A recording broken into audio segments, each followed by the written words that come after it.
Video preview.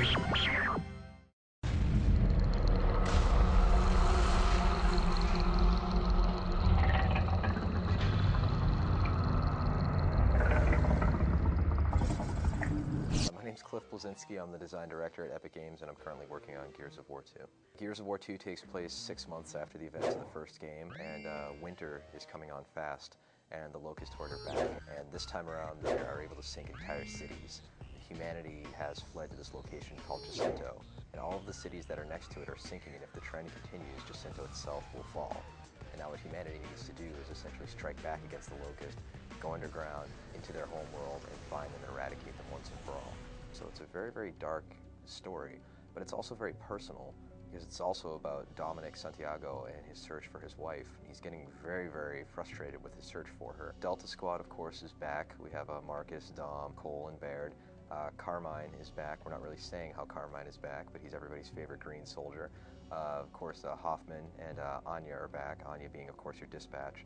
But we also have Chairman Prescott, who's the main leader behind the Coalition of Ordered Governments. And we also have Dizzy, who's the driver of the truck, cowboy hat and all. He's got a lot of character. And then Ty Caliso, who is essentially kind of a Pacific Islander type spiritual warrior who is incredibly tough.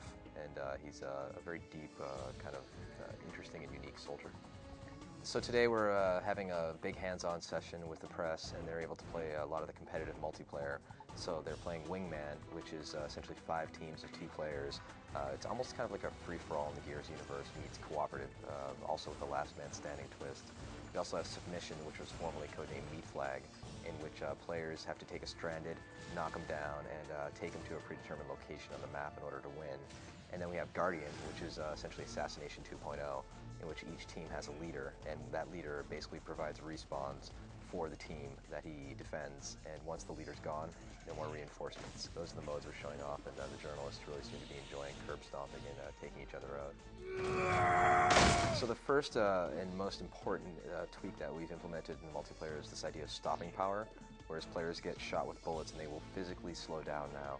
And this is going to greatly reduce the amount of players doing the magical shotgun roll and jib enemies online that has become ever so popular in the first Gears. That really wasn't the game that we intended to build, and we want players to be supporting each other, flanking, providing suppressing fire, and things like that. We found that when we implemented stopping power, that players sometimes had these standoffs that weren't being broken, and we decided to implement the idea of a concussive force with smoke grenades that doesn't hurt players, but it does knock them essentially kind of flying around like a rag doll, kind of like bowling pins being knocked over. And you can stick those onto the wall, you can toss it in blind fire, and once those land, players will scatter everywhere, and it's a great way of stirring up the pot, so to speak.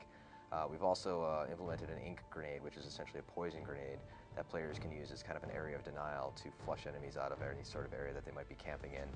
We have piles of new weapons, and we've tweaked the heck out of the cover system. The first Gears, the game was about 85% where it needed to be as far as the responsiveness of cover, and we were going to be as close to 100% in Gears 2 as possible, and really make what I believe is the definitive combat cover system for the industry.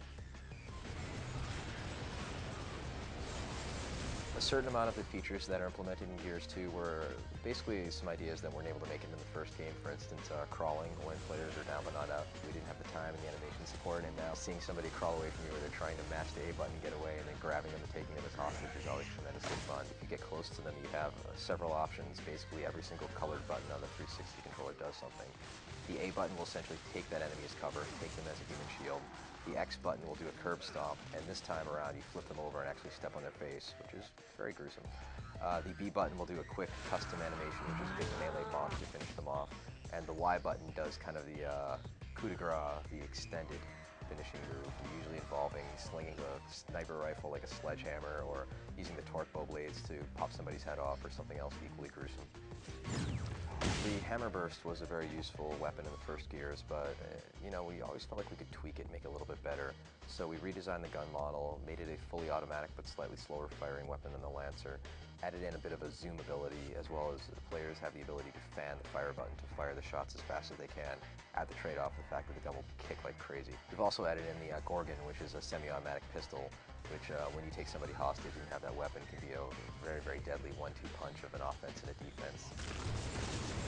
And then we've also added the Scorcher, which is the Gears flamethrower. And if you get a perfect active reload with this weapon, your flame will actually go about 25% further. And we have a couple other tricks up our sleeve. For example, you can do an active reload with the Centaur tank, which will cause your explosive tank shells to fire out faster, which really lays waste to a lot of Locust crowds.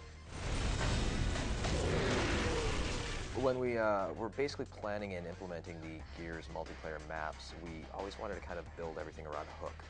And it's either a unique location or it's a kind of level gimmick or an environmental hazard.